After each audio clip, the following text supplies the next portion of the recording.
Hey guys, welcome back to 0 to 60. Today, as you can see, it's still very wet and very rainy, which means we have to delay the 0 to 60 on the 330 and the 325 once again. However, there's still plenty to do, and Andrew's been working hard on the RX-8 this morning, which is, well, it's still in the shed, but just getting it ready for a roadworthy. And one of the things it needs are better tires for the rear, well, for both the rear wheels. So he's gonna grab the Lemon RX-8, the one that barely runs, and try and bring it up the slippery grass landslide that this property seems to come to every time it rains quite heavily. I think he's coming now, so I want to see if it can make it up. Oh, it's wet already. It's spinning. It's spinning. Oh. Don't stall it. No joy. No joy. This could be another job for the X5 again. It's gonna get a run up. I'd offer to help push, but yeah, it's too far. I can't. It's. Oh no! He let it stall. No, no. That sucks. Because now, as soon as it's got a little bit of heat into it, it just won't fire. So now it's just going to be stuck in the middle of the front paddock until it gets cold enough to start again. All right, I better go and help. It's alive.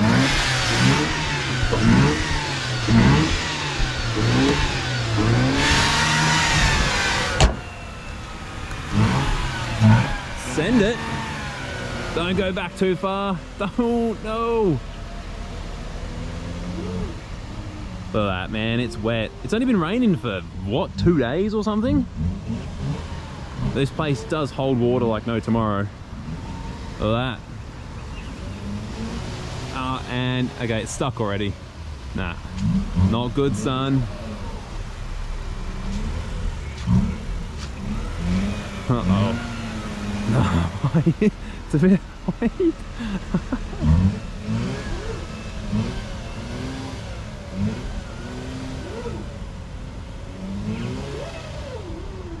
Zip. Sounds like you're doing a zipper up when it's kids.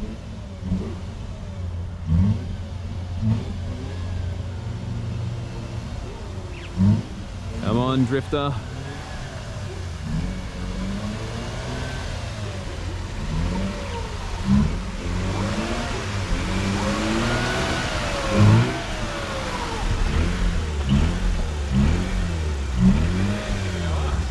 That sucks. The grass is a little bit firmer here. Can you creep forward? Can you creep forward from here? Yeah, so it's wet as hell down there. I'm not going near it. Get some speed. Try and get back up on the drive.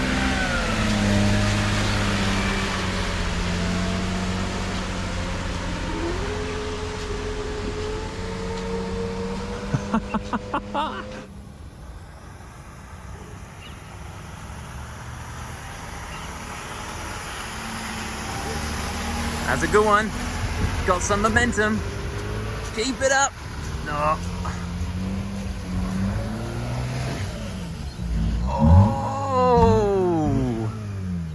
It's gone over one bump.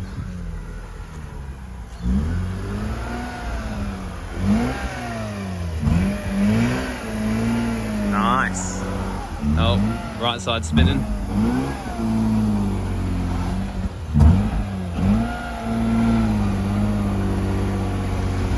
There we go, he's gonna make it.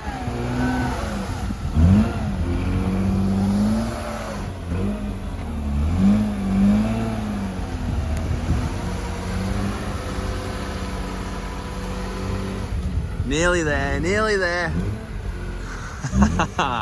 Success! And still got to get the back of the car up to the shed.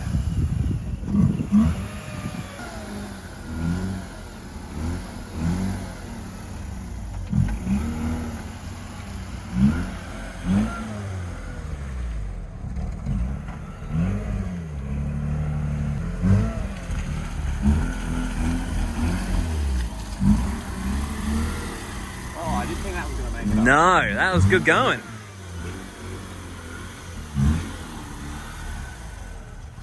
Oh, oh, how's that for timing?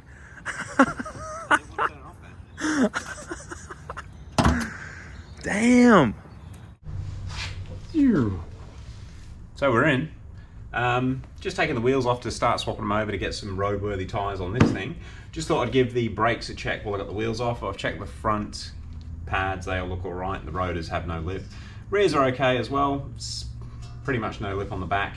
And there is some meat on the pads, although they're going to be due for a change in the next year or two.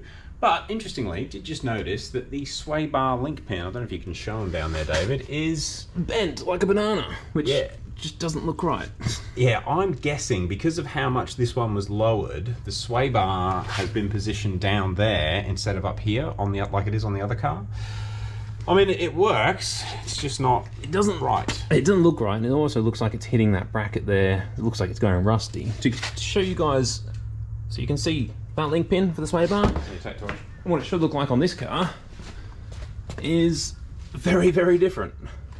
As you can see, the link pin comes up vertically, and then the sway bar comes out at a 90-degree angle. Whereas on the good car, the sway bar comes down here, and the link pin bends like a banana to meet up with it. So, should we swap the link pins while we're here? Yes, we should, but not today. Not today, okay. I mean, it obviously works like that. It's just not right. And I can feel a shock absorber change coming in the future, so maybe we'll do it then. Also, before I started filming, you did actually raised the rear. Well, you didn't actually raise the coilovers up. You just tensioned the spring properly, didn't you? Yeah, these are base height adjustable coilovers, and the rear ones are still set at the lowest possible height. They're basically bottomed right out inside the housing, but the way that Troy had them set up, he'd actually wound the springs down, so he was losing about 1 inch of travel to get his stance. Look, fair play, but I reckon that's why it was so stiff. I bet the rears were actually bottoming out. That would make sense. It felt like it was on bump stops, to be fair, some of the time. Yeah, and to be fair, I liked how it looked before, so I think we're going to have to get a different brand of coilovers, or maybe see if Max Speeding rods do a better setup now than what these ones are. Yeah, true, and look, they've probably got a few Ks on them. They're probably at least due for a service, which I don't think the Max Speeding rods are serviceable, so it's probably due for some new ones. But at least now they've just got a bit more height, a little bit more travel on the rear shock. That might stop the sway bar from hitting. Yeah, so it might be all good. We're all good. Let's send it. Alright guys, it's going to be the moment of truth where Dave gets to see the new ride height, and we'll see if it'll come off the hoist without the mini ramps. Without the plastic ramps. Ooh, that's close. Did the hoist come away from the car then? It couldn't really tell. The back definitely does. The front looks a bit higher, doesn't it? It's about 1 inch higher. Yeah, right. And the back. So has some suspension it has more travel just from pushing on it. That might make it a lot more comfortable to ride in. We'll see if the front has travel. No. Still on the hoist. Yeah. Uh-oh. Alright. So. Oh no. Oh. That side's come free. So why was it so like it's still... Maybe it's just there though. Ah, yeah.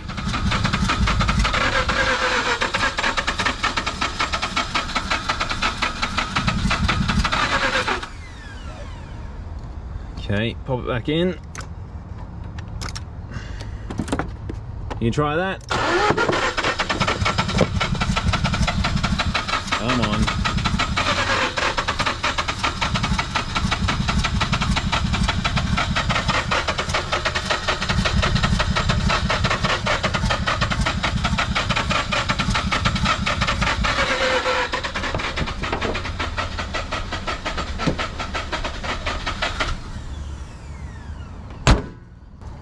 Try a roll start. There's obviously not much grip. Actually, it doesn't matter if it gets stuck down there, does it? It's not ideal, but it's not the end of the world, I guess. No, yeah, I guess push it out. Are you going to try and roll start it? Yeah. All right, cool. I'll push it with some force. Yep.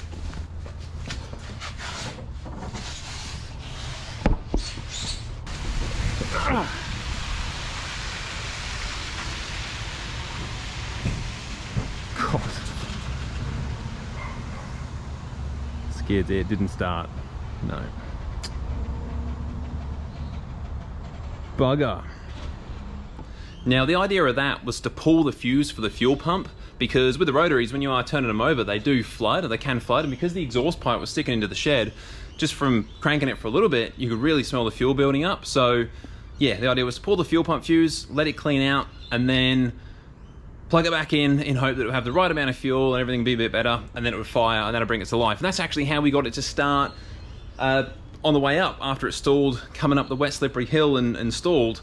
As you saw, it got a bit of a caning coming up the hill, so yeah, it's just too hot, and that car just doesn't like hot starting. So now it's on the stuck on the front lawn, but at least it's out of the way, so we can get this one out, the good one out. And I am looking forward to giving it a test drive, actually, to see if those shock absorbers, to see if the coilovers are much more comfortable now. They're not sitting on the bump stops, and then it should be ready for a roadworthy.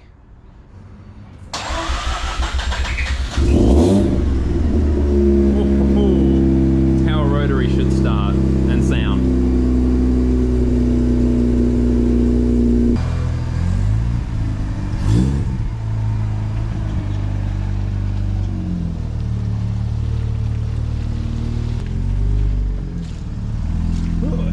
Yeah, are you going to run traction on or off? Alright, off. Shit. Problem is, it cuts power and we go too slow. So you can see where the other one got stuck. Yeah. So after I stopped recording, Andrew did actually get it started, but then because it's so wet, this is definitely the way to cross the front lawn. Damn, that's epic. Oh my god, that was good sidewaysing. All right, now we're just gonna take it for a drive, let it get warmed up, and see how the suspension feels. Let's do it. Well, initial thoughts, we've just come across the pretty terrible road that we test drove on the other day, and it's a lot better. Yeah, I've actually stiffened up the rear shocks, but now it's not bottoming out. It feels a lot better. Everything feels pretty good. I'll just give it a little bit of stick, see if this map is any different. Wait, that screams. Didn't go into gear. But that felt pretty quick from the passenger seat.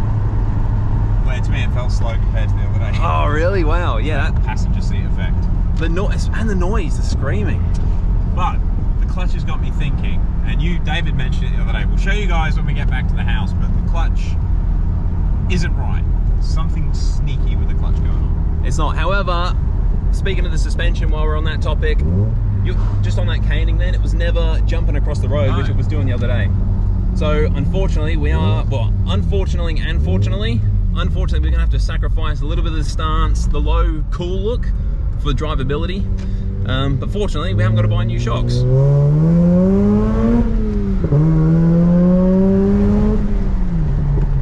Mini F1 car. Does sound good. It does. We're home, everybody. So I'd just like to show you the clutch quickly. So we've got that much movement before the pedal does anything. And then when it's all the way in, so I've now got it in gear, it bites straight away. Don't know if you can hear the revs change. Yeah, so it's like the clutch engagement's just super early. Suppose we need to check on the other one, but we'd have to start the other one, and that's always difficult. Well, I know for certain the other one definitely doesn't bite straight off the floor like that. It bites about halfway up, which is sort of feels a bit more normal. You know, something to work out anyway, because I think on that 2 to 3 shift that I just missed, I just let the clutch out a bit too early. Yeah. Like a normal clutch, but it's engaging as soon as you lift it off. Anyway, on to the next one. Yes. Now that RX-8 is ready to go for a roadworthy, the next thing I want to do today is actually change the plugs on the X5 for a couple of reasons. One, we've had the plugs for a little while now and they've been meaning to do them, so we've got to do them. And two, with the state of the driveway up to the back shed, there's not many cars that will get up there safely, but we know the X5 will. So I'll grab the keys and take it up. Okay, the X5's in the shed, ready to go, and top cover's already off. Basically, with these older M62s, it should just be a matter of pulling the plastic cover off of the top of the rocker cover, and then you should have access to the coils and then the plugs. Sounds easy, Dave. hopefully is easy. Unfortunately, on the X5, the engine's sitting really low, so it's a little bit of a pain to access. Yeah, and probably hard for the camera to see, but I'll set up on the time lapse and should be able to catch a little bit. And then I want to see if the plugs actually make a difference to how this thing goes. 100 horsepower. 100, maybe more. Maybe more. All right, let's get to it.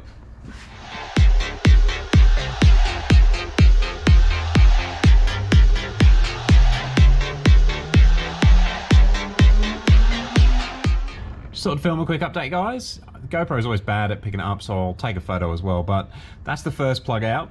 Note, we do need to get some rocker covers done pretty quickly. There's a hell of a lot of oil around the spark plugs, but I've never seen a spark plug showing that much age.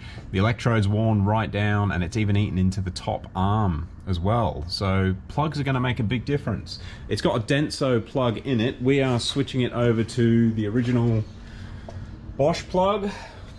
I think it's going to actually make a difference. Anyway, I'll put you back on time lapse.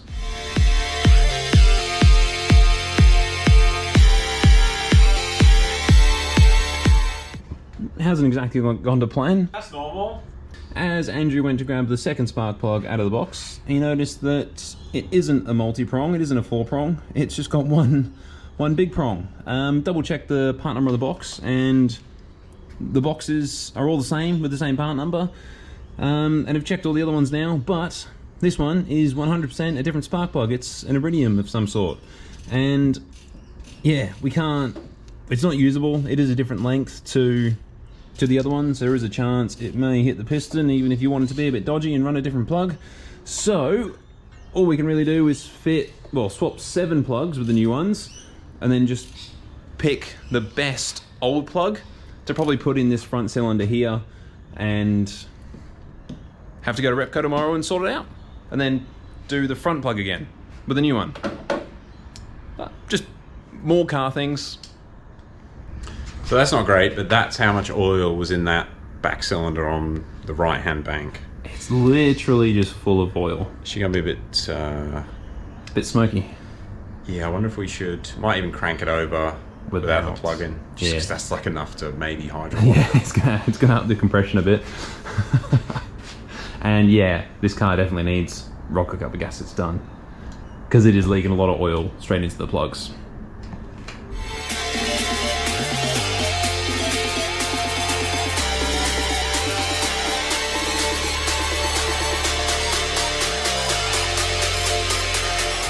So in typical gypsy fashion, I've just nicked one of the plugs out of that engine, which we've never had running, but it's got good looking iridium plugs in it. So we'll use one of those instead of reusing the old Denso, because the ones that come out of the X5 are legit the worst plugs I've ever seen. Like the tips are wound, oh, it's just terrible. Anyway, Dave's just There's no electrode left on them. It was well overdue for a plug change. Should make a big difference. We've still got to get the proper Bosch one from Repco tomorrow, but at least it should run okay with the iridium out of the 535. Last coil going in, and we'll be ready for a startup in a second. Right, it's time to see if it'll start again. Woo. Easy. Smooth. No misfires. Right, we'll get it rest of it buttoned up. Take a bit of a drive, eh? Healthy. Yeah, that's the smoke that's fallen down into the cylinders. In particular on that side. It was bad. That bank was bad. That could be the thumbnail. Oh, do that again.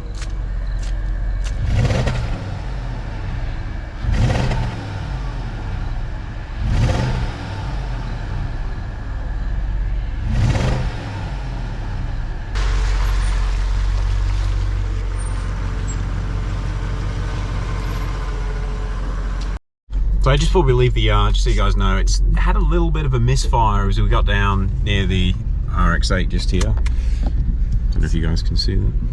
Stuck RX-8. But I'm guessing there's just a little bit of oil in there, so we're just gonna not faff about too much, and even though the engine's a bit cold, we're just gonna start driving it straight away and just try and get it burnt off. But we'll show you guys what it runs like shortly. It's not missing now, it just missed a little bit at idle. It's actually driving quite smoothly. Feels good. Running late. Yep. But just had a new rattle in the back, which hopefully we fixed, but time to accelerate and see if it actually moves.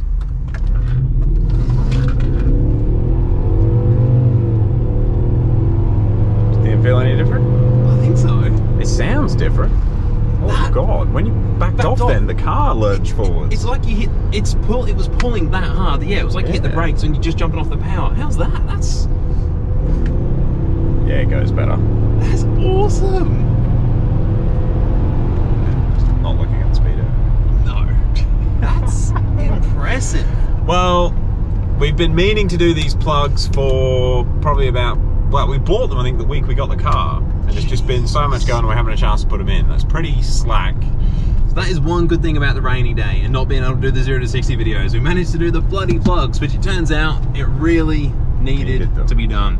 Oh, also, I've got to say, that's probably the most random plug change I've ever done. We had the plug that's come out, which is completely destroyed, like 0 electrodes left.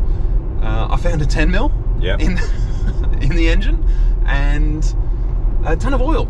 That was a lot of oil. Like these M62s, often oil does creep down into the plug holes, but one of them, it was above the spark plug. Like the entire plug was covered in oil. It was that much. And yeah, hopefully you saw on the video how much smoke was coming out when the car finally started up. It had some oil to burn out. Oh, and the 8 plugs that we bought, we only got 7 of the ones we needed. That was the other most random thing. And then being able to take it out of the parts car with the same engine to get the same plug, well, close enough. So, shall we place bets on whether we bother changing that 8th plug again? Thing is, the plug, so it is so worth, I mean, it's a bit of a pain in the ass having those parts cars around, your E92 and my 535, but so often you can just pillage parts from there. And you would never think you'd need a spark plug, but both the coils and the plugs on that car looked pretty fresh. And lo and behold, the 8 we bought for this, there was only actually 7 of the right type, so it come in pretty handy. All right. I think we're probably going to end it off there, but maybe one launch and just see how it pulls from a dig. All right. We don't have the draggy. We're going to have to drag it another time, but we'll just see how it pulls. All right. See you guys shortly. Whoa. Yeah, I think she's quicker. It feels good. But we're going to have to get the draggy to check. Yeah, that was a 0 to 120. Holy moly! Dude, it's a lot quicker. I think that's put some life back into the old girl. Okay, so we just got back. Dave, give it a quick rev, because it does sound different. This used to just sound like fluff.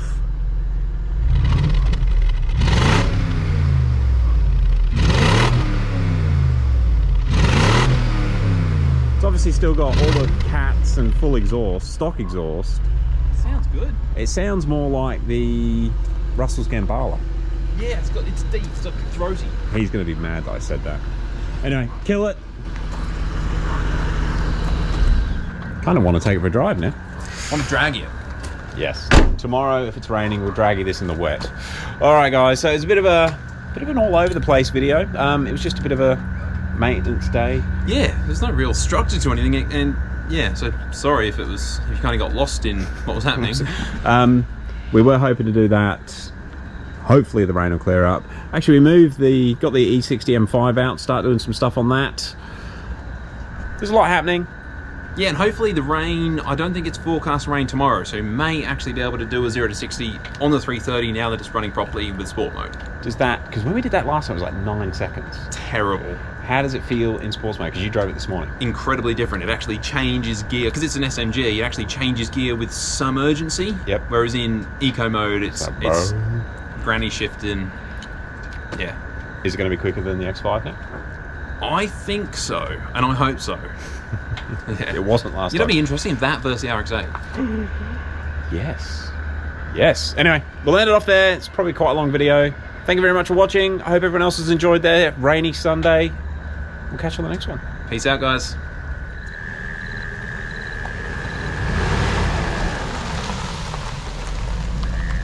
What do you reckon? Mid-range. Heaps more? Yeah. To cleaner, hey, but like smoother. It revs quicker. I'd say under 2 grand it feels better. 2 to 3 is what I felt before, but 4 to 6 it feels fast. Fast, yeah. Hit that traction button. See how she goes on the gravel.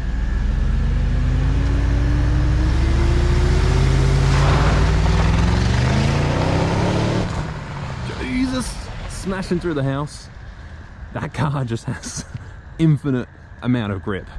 It barely even spun the, oh, it did roost on the gravel a little bit, but I mean, it just drives across this paddock with ease when, yeah, cars literally just have to get stuck. Those big 315 tires on it definitely make a difference. Peace out, guys.